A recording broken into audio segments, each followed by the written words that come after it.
What's up, y'all? Shuffle, and in this video we're going to talk about affinity, aka relationships. So I will explain how to build it, what it does, the advantages, and all of the little hidden mechanics that I understand, and I will convey them to you in this video. So we can get started with what is affinity.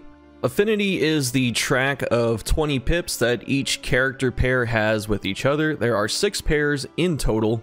You can see your chance to form a negative or positive relationship when you mouse over this track. Your characters will gain and lose pips all over the place. We call the points pips just because it's easier. And several things impact them. Not only items that you can use on your character pairs at the ends, but also node choices, which will always be -2 but only +1. Decisions in combat, such as using certain skills or moving your characters, can also affect this. And finally, it can randomly happen while you're driving. As far as affinity is concerned outside of the inn, just do your best to try and support your teammates and you might get some pips.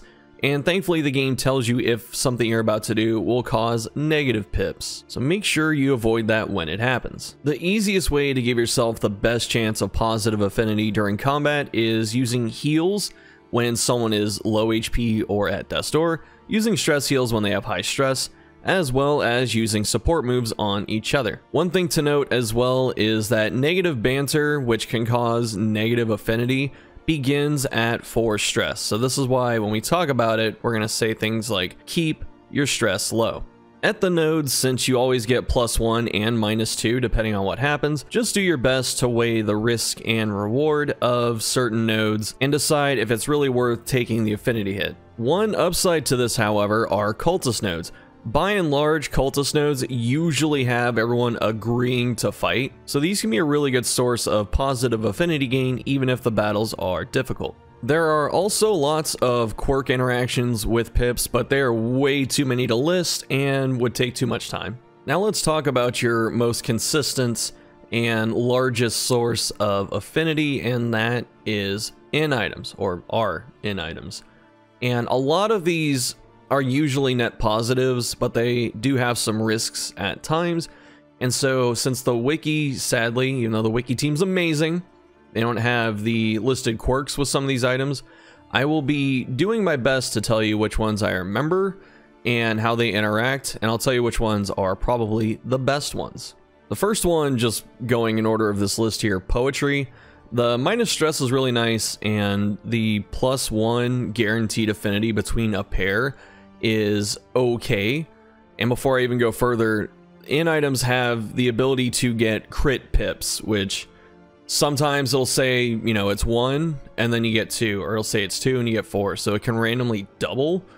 I don't know the exact percentage chance of that. I would say it's around 5%. I can't see it being higher than 10, and maybe 5 is what I would guess. With that said, poetry is really good. Even though it's kind of expensive as an in item, you only get 1 pip and the minus stress, this has a chance of giving you a quirk called Sanguine, which is a really good one because at the start of that character's turn, they have a chance to remove stress. It's like a 25% chance.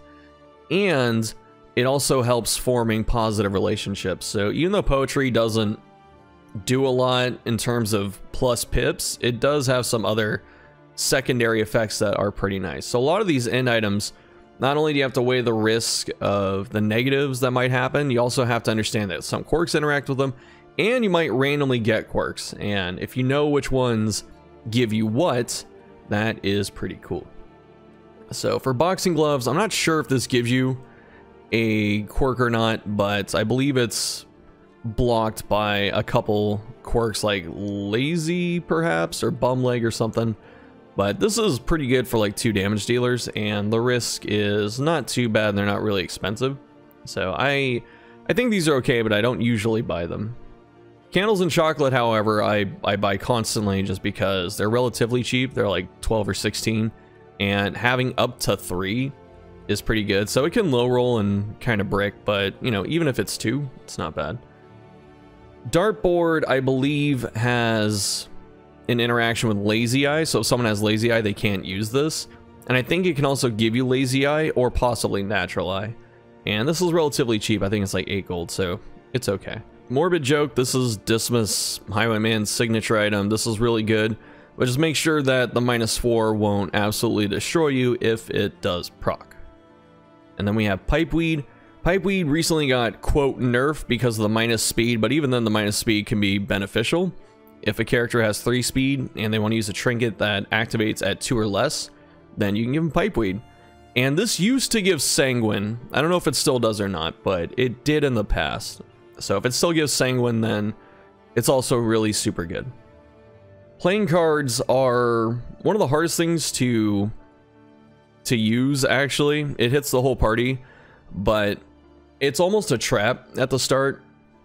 And for pretty much any of these in items that can give you negative affinity, the thing to watch out for is if a pair has 9. So when you are at 9 affinity specifically, that's like the last point you have before negatives start happening outside of quirks. And so, you know, 8 or lower.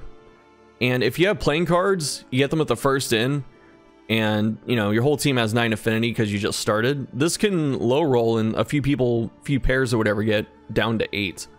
And that is not ideal. So all the items that can have -1 affinity, like playing cards, dartboard and stuff, dartboard isn't as detrimental because it's 1 pair instead of all 6.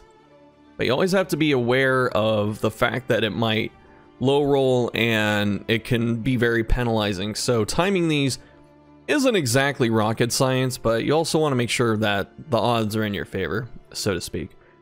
Playing cards are interesting though because they're relatively cheap. They're usually easy to find, and the downsides are pretty notable in terms of the percentage because, you know, you have 6 pairs, 1 or 2 are statistically gonna hit that minus. But this also comes with a couple quirks. So the positive quirk you can get out of this is called Tactical Thinker. That is a quirk where you just naturally gain plus 5% chance to crit on everything that's not a heal. Heal crits are calculated differently. And you have a 15% chance to start a round with Dodge Plus. This is really good for pretty much anyone. The bad side is you can also roll a negative quirk called Braggart, which is you have a chance to get taunt on yourself, and it lowers your chance of positive relationships. So because of that, I really don't like playing cards. I'll use them sometimes if I don't really have a better option, but I try and avoid these just because the upsides are nice, but the downsides can be really detrimental depending on what happens. So if you get a few bad pairs, your Plague Doctor gets Braggart, you know, all that kind of stuff is bad. So I don't like rolling those dice usually. The Pig you can use once per in, and it stacks with the other food that you have. But this is positive affinity for all pairs, which is nice, and you have a chance of getting a quirk called Bon Vivant, I think, which is a quirk that gives you a chance of positive relationships. So Pig is almost always a purchase if you have the money, and it's always a good one to have. If you get a Pig early, like in the valley or something, if you find one, and no one in your party is stressed, just save it. Just wait until you get to like the 2nd in or the 3rd in or something like that, and everyone has a bit of stress, then use the Pig. Unless you find more, then just hit it whenever. But yeah, Pig is super good. The books, so Amorous Ballads, you can't see it under my camera, sorry about that. So yeah, Amorous Ballads and the Book of Touching Dirges, these I believe can both give you Mellophobic, which is the, you know, Fear of Music quirk, which means that they will block these and the songbook are browsing tunes. So be aware of that, but otherwise these are both super good. They're a little bit better in terms of the percentages than playing cards. They're also a bit more expensive, but you also get more pips out of them. And even though you get +1 stress off the Dirges book, it's not the end of the world if that happens. The Dirges book specifically, if one person has Mellophobic, I actually don't use this because you only hit 3 pairs instead of 6, just because one person, you know, doesn't get their 3 pairs of affinity. And that is super bad. So we try and avoid that. But if no one has Mellophobic, then this is really good. And if someone does have Mellophobic, then use the Amorous Ballads on just a different pair. But these are both fantastic. Next is the wine. The wine used to be pretty hard to get, but since they changed how academic studies spawn and like which ones appear in what regions, This is actually pretty common, I feel like. So there's a vintage collection academic study, and when you get there, it looks like a bunch of blood bottles, which is a throwback to DD1, but it's a bunch of these. And usually you have two choices. It'll be something that gives you a combat item, so in this case you get the blood, and then there's another that gives you an in item, which is the wine. And the wine is really good, obviously, and normally you get 4 of them when you do this, so that's a lot of bonus affinity and a lot of stress healing. The other thing too, which I'm surprised this hasn't been patched, I don't know if it will be patched or not, but there is a quirk called Resolute where your characters refuse to drink alcohol anymore, and for some reason the wine isn't blocked by that. Like whiskey and stuff is, but the wine is not. I don't know if that's just an oversight because of how rare it is, but it definitely is something to be aware of. So usually if you are going to the vintage collection and you don't need the blood to kill a boss or something, get the wine. The wine is super good long term, and since you get 4 of them, it's +8 affinity on 4 pairs, which is really good. And then I think the last ones we have are whiskey. So whiskey barrel and whiskey bottle are the same thing with like the same odds, but one's just a party one and the other is a pair. These are really good, even though the percentages are worse than playing cards. It's the fact that there's so much upside to them. It's usually not bad to throw them out, but these are 2 that you wait until your whole party has like 12 affinity or something, or even 11, just to make sure that you don't go under 9 if it happens to brick on someone, or if it does, then you have other items that are guaranteed positives to offset it. So the sequencing of your affinity items is also very important. But yeah, these are both good. And if people, same thing with the whiskey bottle, as we talked about with the Dirge's book, if someone has mellophobic, we don't use the party items because, you know, getting literally half the amount of pairs is not ideal. And then whiskey bottle, same reason as Amherst Ballad, since you can move around your resolute characters. Then we have whiskey flask, which is recently changed to be this plus affinity thing. And instead of having any negatives or whatever, it's just a pair gets +1. And each of these cost, I believe, 8 gold and usually show up relatively commonly at the ends. So whiskey flask is a really, really good choice if you just need some extra stuff. If you have some extra gold, usually buy these out if you don't need anything else. And finally, we have at least one stagecoach item for affinity, surprisingly. Actually, we have a couple. So we have things like the T-service and wherever that wheel is, the leaf suspension, that give you positive relationship chance. These are really good just because any extra little bit that you have can be helpful. So usually if, again, I have the money or baubles or whatever, I'll pick these up, and the slots, but they're both good. And then we have the pot and still specifically. So this can make whiskey items. So that's the 3 that we are talking about. And it increases the stacking of them. This is really good now. So if you are able to find this and, you know, have a bunch of open space so your whiskey starts piling up, then your team can generate a lot of affinity very quickly. So don't sleep on this thing, especially if you can find it early. It's very good. The final thing we'll talk about with affinity is pretty much how it works. So if you have your affinity chance go off, you'll see it once you're ready to leave the inn.